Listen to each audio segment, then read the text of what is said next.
പാലക്കാട് അട്ടപ്പാടിയിലെ വൈദ്യുതി തടസ്സത്തിൽ പ്രതിഷേധവുമായി കോൺഗ്രസ്. സാധാരണക്കാർക്ക് കെഎസ്ഇബി സുലഭമാക്കുക.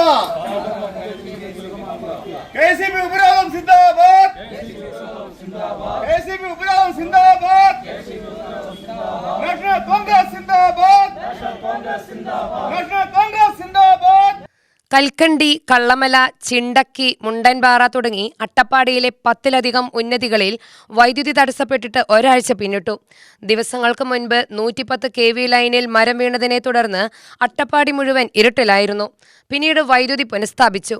എന്നാൽ KEB ഓഫീസിന് ചുറ്റുമുള്ള ചില മേഖലകളിൽ മാത്രമാണ് വൈദ്യുതി പുനഃസ്ഥാപിച്ചതെന്നാണ് നാട്ടുകാരുടെ ആരോപണം. അട്ടപ്പാടിയുടെ വിവിധ മേഖലകളിൽ ശക്തമായ മഴയാണുള്ളത്. അട്ടപ്പാടിയിലെ ഭൂരിഭാഗം കുടുംബങ്ങൾ ഇപ്പോഴും ഇരുട്ടിലാണ്. ഇതിൽ പ്രതിഷേധിച്ചാണ് KEB അസിസ്റ്റന്റ് എഞ്ചിനീയറെ കോൺഗ്രസ് ഉപരോധിച്ചത്. അങ്ങനെ ഉൾപ്പെടെയുള്ള വിദൂര മേഖലകളിൽ 10 ദിവസമായിട്ട് കാണില്ല. ഞങ്ങൾ ഇവിടുത്തെ ജീവനക്കാർ വർക്ക് ചെയ്യുന്നില്ലെന്നൊന്നും പറയുന്നില്ല. പക്ഷേ ഇവിടെ 12 ജീവനക്കാർക്ക് തസ്തിക ഒഴിഞ്ഞുകിടക്കാം.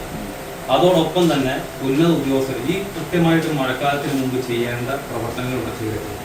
കരാറുകാർ ഈ ടച്ചുവെട്ട് എന്ന് പറഞ്ഞ് നടത്തുന്ന അഭ്യാസം, അതായത് ഈ ലൈനിൻ്റെ അങ്ങോട്ട് ചേർന്ന് നിൽക്കുന്ന ഒരു കമ്പം വെട്ടിയിട്ട് പോകും.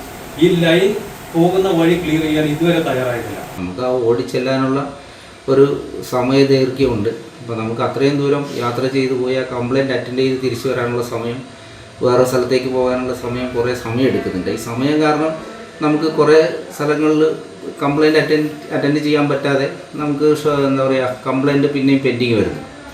അപ്പോൾ നമുക്ക് ഉദ്ദേശിച്ച സമയം കൊണ്ട് ഈ മഴക്കാലം ആയതുകൊണ്ട് റോഡ് ബ്ലോക്കും മരം വീഴലും ഇടയ്ക്കിടെ കമ്പി പൊട്ടലും കാരണമൊക്കെ നമ്മൾ പോകുന്ന വഴിക്ക് തന്നെ ഒരുപാട് കംപ്ലയിൻറ്റ് ഇട്ട് ഉദ്ദേശിച്ച സ്ഥലത്തേക്ക് നമുക്ക് എത്തിപ്പെടാൻ പറ്റുന്നില്ല.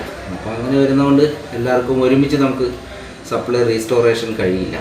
അട്ടപ്പാടി ബ്ലോക്ക് കോൺഗ്രസ് കമ്മിറ്റിയുടെ നേതൃത്വത്തിലായിരുന്നു പ്രതിഷേധം. അധികൃതരെ ബന്ധപ്പെട്ടാലും ഫോണിൽ പ്രതികരണമില്ലെന്നും വിഷയത്തിൽ അടിയന്തരമായി വൈദ്യുത മന്ത്രി ഇടപെടണമെന്നുമാണ് സമരക്കാരുടെയും നാട്ടുകാരുടെയും ആവശ്യം.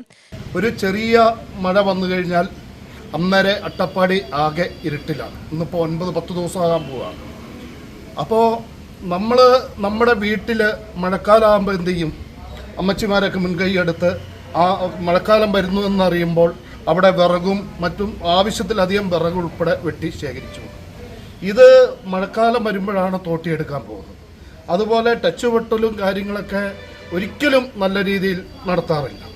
ഇവിടെ ഉമ്മൻചാണ്ടി കേരളത്തിൻ്റെ മുഖ്യമന്ത്രി ആയിരിക്കുമ്പോൾ കൊണ്ടുവന്ന പദ്ധതിയാണ് 220 kV പദ്ധതി. 10-11 വർഷം പിന്നിട്ടു. ഇപ്പോഴാണ് അതിൻ്റെ പ്രാരംഭ പ്രവൃത്തി തുടങ്ങുന്നത്. അപ്പോൾ ഇങ്ങനെ എല്ലാ മേഖലയിലെയും സ്തംഭിച്ചിരിക്കുകയാണ്. UTV news, Attappadi.